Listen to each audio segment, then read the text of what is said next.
নমস্কার, সুপ্রভাত সকলকে। দিনটি ছিল 15ই মার্চ 2025। আমরা বেরিয়েছিলাম শান্তিনিকেতনের উদ্দেশ্যে। সকাল সকাল সঞ্জু চলে এসেছিল আমাদের পাড়ায়। আমি আর সঞ্জু বেরিয়ে পড়েছিলাম হাওড়ার উদ্দেশ্যে। হাওড়া থেকে 11টা 15তে ট্রেন ছিল। সঞ্জু আমি একদম বেরিয়ে পড়েছিলাম। খুব খুশি ছিলাম, মনে মনে একটা অফুরন্ত আনন্দ আর ইচ্ছে ছিল শান্তিনিকেতনে গিয়ে আমাদের প্রোগ্রাম। এই প্রথম দোল উৎসবে এই যে হাওড়া ব্রিজ আমরা ক্রস করছি। উফ, দিনটি অসাধারণ ছিল কারণ মন থেকে সত্যি বোঝানো যাচ্ছে না যে কি আনন্দটা যাচ্ছিল যে আমরা এতজন মিলে আমরা শান্তিনিকেতনে বেরিয়েছি প্রোগ্রাম করতে। হ্যাঁ, ঠিক 11 জন মিলে আমরা গেছিলাম শান্তিনিকেতনে। আর এই যে গঙ্গার উপরে হাওড়া ব্রিজ, এপার গঙ্গা ওপার গঙ্গা, একদম মনোরম একটা দৃশ্য। সত্যি মানে চোখ ফেরানো যায় না। একদম গঙ্গা নিজের ধারা নিয়ে বয়ে চলেছে, তার উপর থেকে হাওড়া ব্রিজ। আর এই যে আমি বাস থেকে নামলাম। আপাতত সঞ্জু ভিডিওটা করে দিচ্ছে এবং রেগে ফায়ার, কারণ বীভৎস পরিমাণে সেদিন রোদ উঠেছিল, তাকানো যাচ্ছিল না। তো সঞ্জুকে বললাম, আয় আমার পিছন আয়, আমি তো দুটো হাতই বন্ধ, তাই ভিডিওটা ঠিক করতে পারবো না। আর ওই যে আমাদের হাওড়া ব্রিজ থেকে পার করে আমাদের হাওড়া স্টেশন, আমি ভিতরে ঢুকে পড়েছি। দোলের দিন রং খেলেছিলাম, তাই মুখে গালে এগুলি হচ্ছে রঙের প্রমাণ। অনেক চেষ্টা করেছিলাম রঙ্গনি তোলার জন্য, আপাতত তুলতে পারিনি। যাই হোক, সঞ্জু আমাকে এখানে ছেড়ে দিয়েছে। আর এই যে আমাদের গ্রুপ, ম্যাম, সোমনাথ দা, সঙ্গীতা, সঞ্জু, আরও অনেকে ছিল, তারা সব আশেপাশে কোথায় ছিল। এই যে আমাদের ট্রেন, জামালপুর কবিগুরু এক্সপ্রেস। সোমনাথ দা, সঞ্জু সব সামনে যাচ্ছে মজা করতে করতে, আমি পিছনে, যে যার মতো ফোন তুলে নিয়ে ভিডিও চলছে। আর এই যে কষ্ট করে ভারী ব্যাগটা নিয়ে ট্রেনে উঠছি। বীভৎস ব্যাগটা ভারী ছিল, এত ভারী ছিল তাই ভিডিওটা করতে করতে হাত দেখুন ফোনটা বেঁকে গেছে। কিছু করার নেই, একা হাতে করতে হচ্ছে আপাতত। হ্যাঁ, একদম পারফেক্ট টাইমে ট্রেন আমাদের ছাড়লো হাওড়া জাংশন থেকে, চলেছে হাওড়া থেকে একদম নির্দিষ্ট সময়। সত্যি বাইরের মনোরম দৃশ্য। আর আমাদের এসি কম্পার্টমেন্ট ছিল C1, আর আমি একদম উইন্ডো সিটে বসেছি। মানে উইন্ডো সিটটা সত্যি ভগবানের কাছে প্রে করেছিলাম যেন একটা উইন্ডো সিট পাই। উইন্ডো সিট ছাড়া ঠিক জমে না। আর এই হলো ব্যান্ডেল জংশন। কথা বলতে বলতে প্রায় চলে এসেছি ব্যান্ডেল। বাইরে সত্যি খুব সুন্দর লাগছিল বাইরেটা। আমি তো মনে এখনও অবধি যেন একটা ইচ্ছা জাগছে যে কতক্ষণে পৌঁছাবো শান্তিনিকেতনে। আর সোমনাথ দা ঠিক এসছে। এনারা সত্যি না থাকলে আমাদের গ্রুপ ফাঁকা, মানে ওনাদেরই গ্রুপ বেসিক্যালি, ওনারাই একমাত্র ওনাদের গ্রুপে থাকে। ওই যে আমার ভ্যানিটি ব্যাগটা নিয়ে চললো সোমনাথ দা ম্যামের কাছে একটু মজা করতে, একটু কমেডি করতে। ম্যাম, প্রীতম ওখানে হেসে গড়াগড়ি। আমার ব্যাগটা নিয়ে সোমনাথ দা সব ট্রেনের মধ্যে থাকা লোকজনের সামনে থেকে গেল। যাই হোক, এই যে একটা শান্তির সময়, যেখানে চুল খুলে বসে একদম বাইরের দৃশ্যটাকে নিজের চোখে দেখে যাচ্ছি এবং মনে মনে কিছু এঁকে যাচ্ছি যে যদি প্রকৃতি হতাম তাহলে সবার মাঝখানে ভেসে উঠতাম। আর এই যে দীপ আর রূপম, ওদের মধ্যে কী নিয়ে ঝগড়া চলছে আমি নিজেও জানি না। দেখতে দেখতে বর্ধমান স্টেশন ছাড়ছে ট্রেন। আর কটা স্টেশন।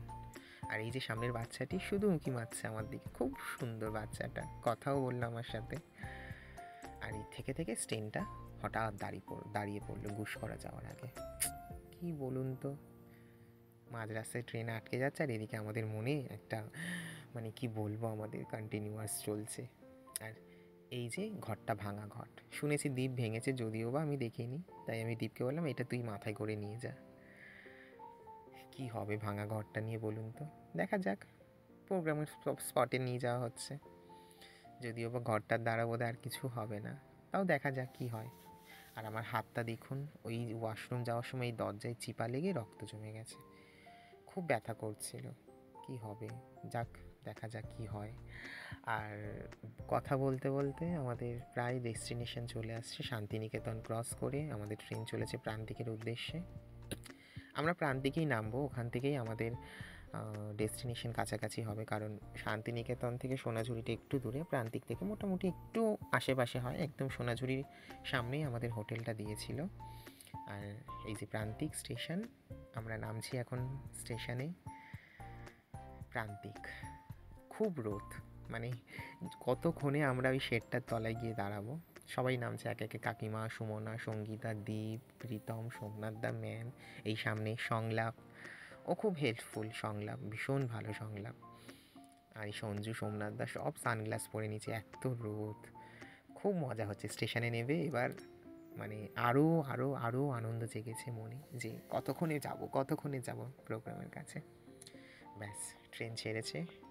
ট্রেনটা গেলেই আমাদের টোটো আসছে, একদম স্টেশনের নিচেই আমাদের টোটো দাঁড়িয়ে আছে। আমাদের ফোন করেছিল, এই যে স্টেশন থেকে নেমে আমরা একদম ডিরেক্ট টোটোর উপরে উঠে গেলাম।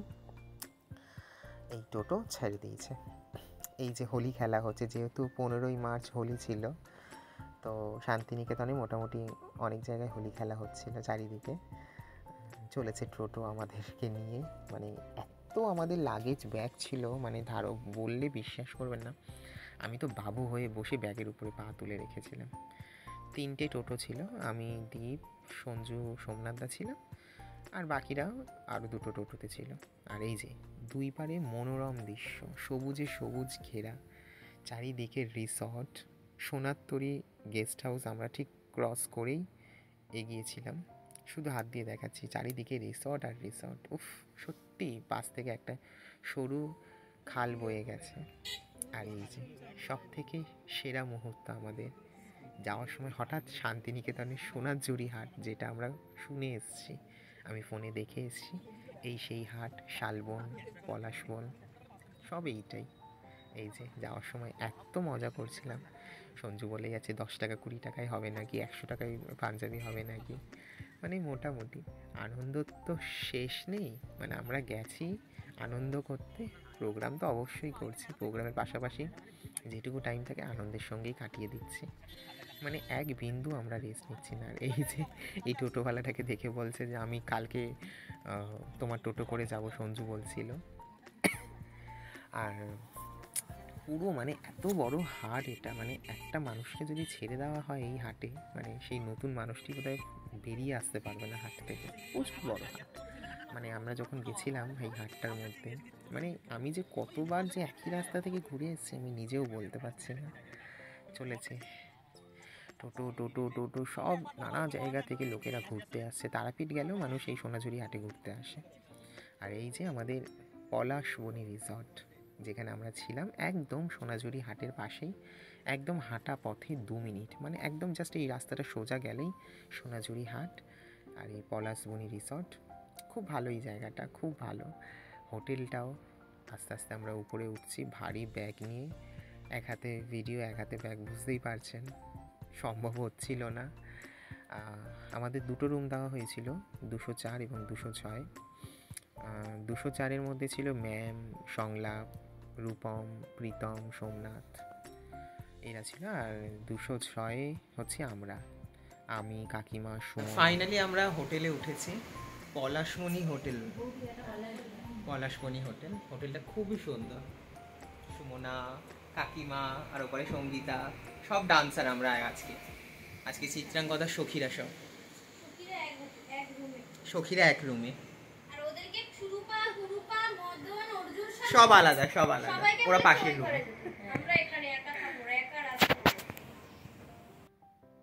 আর এই যে সঞ্জু খেয়ে দিয়ে উঠে, খুব তাড়াহুড়ো আমাদের, তাই ও দাড়ি কাটতে বসে গেছে। আর ওর পিছনে কি লেগেছিলাম আমি বলার প্রশ্নবোধ নয়, মানে ওই ভয়েসটা দিইনি কারণ একটু পার্সোনাল কিছু কথাবার্তা ছিল, তাই আমি ভয়েসটাকে এখানে অফ রেখে দিয়েছি। ওর পিছনে না লাগলে সত্যি প্রোগ্রামের সময় আনন্দ হয় না। আর ও খুব মজা করে সবাইকে নিয়ে। যাই হোক, আমাদের সেজে গুজে আমরা একদম প্রোগ্রাম স্পটে চলে এসেছি। আমরা শান্তিনিকেতন প্রান্তিক স্টেশনের প্রোগ্রাম স্পটটা ছিল সায়র বিথি পার্ক। খুব ভালো একটি জায়গা, সায়র বিথি পার্ক। হ্যাঁ, মানে কন্টিনিউ 5 দিন ধরে প্রোগ্রাম চলছিল, আমরা এসেছিলাম 4র্থ দিনে। আমাদের চিত্রাঙ্গদা প্রোগ্রাম ছিল এই দিনে। মোটামুটি ভালোই মজা হচ্ছিলো। এই যে সঞ্জু বলছে চলুন, ভিতরে তো অনেক কিছুই রয়েছে, বাট সব কিছু ক্লিপ নেওয়ার সময় হয়নি, কারণ আমাদের তো স্টেজ ধরতে হবে এবং স্টেজ প্রোগ্রাম করতে হবে। গিয়ে দেখি তো একটা মহাকাণ্ড। আমাদের লেট হয়েছে বলে আমাদের পরে যে বাউল ছিল সেই বাউল আমাদের আগেই স্টেজে উঠে গেছে, এবং বাউলের গান তো এখন শুনতেই হবে যতক্ষণ না বাউল নামে। আমরা গিয়ে এবার বসে থাকতে হয়েছে আমাদেরকে। এই যে স্টেজ প্রোগ্রাম চলছে, বাউল গান মোটামুটি। আর এই যে মদনদেব বলেছে আমার হাতে কলকা করবেই করবে, তাই করে দিয়েছি। সত্যি এগুলো একটা ভালোবাসা এবং আনন্দের একটা সেরা মুহূর্ত, যে কলকা করে দিচ্ছি। আমি বলছি না, সোমনাথদাকে কলকা করে দিতেই হবে, কারণ সোমনাথদা বলেছে করতে। সিনিয়র সোমনাথদাওকে যাও বলি আমি করে দেয়, সোমনাথদা কখনো না বলে না। ম্যাম আর সোমনাথদাই শুধু কলকা করেছে। যাই হোক, আমাদের প্রোগ্রাম শেষ। প্রোগ্রামের ভিডিওটা আমি আবার অন্য একটা ব্লগে দেবো। আপাতত প্রোগ্রাম শেষ, এবার বাড়ি যাওয়ার উদ্দেশ্যে আমরা তৈরি। প্রায় 10:30 বেজে গেছে, 11:15। এই যে ঘন অন্ধকারের মাঝখান থেকে আমাদের টোটো চলেছে। টোটোওয়ালারই মুখে শোনা যে একদম সোনাঝুরি হাটের ওই জায়গাটি লাইট নেই একটিও, কারণ ওখানে সারাদিন পাখিরা রাত্রের বেলায় বিশ্রাম নিতে আসে, তাই যেখানে লাইট জ্বালানো হয় তাদের একটু অসুবিধা হবে, তাই লাইট নেই সোনাঝুরি হাটের মধ্যে। আর এই যে হোটেলে চলে এসেছি, খুব ক্লান্ত, আর ভাল লাগছে না, শরীর দিচ্ছে না। কতক্ষণে যে রেস্ট পাবো আমি তাও জানি না। সবাই যে যার মতো ব্যস্ত ড্রেস চেঞ্জ করার জন্য। আপাতত আমি মোটামুটি ভিডিও করেই যাচ্ছি টুকটুক করে, আর এখানে আমি আপাতত মোটামুটি ড্রেসটা চেঞ্জ করে নিচ্ছি, শুধু মেকআপটা চুলটা খুললেই একদম শুয়ে পড়বো। মোটামুটি এবার রেস্টের টাইম। চলো এবার পরের দিন সকালবেলা 16ই মার্চ আমাদের চেক আউট শুরু হয়ে গেছে বেলা 11:30টার সময়। আপাতত ব্যাগ কটা রেখে দেবো রিসেপশনে, ওরা পারমিশন দিয়েছিল, কারণ ট্রেন বিকালে ছিল। ব্যাগ কটা রেখে আমরা সোনাঝুরি হাট ঘুরবো। মোটামুটি এই ছিল আমার ব্লগ। পাশে থাকুন, নেক্সট ব্লগে আবার দেখা হচ্ছে। সুস্থ থাকুন।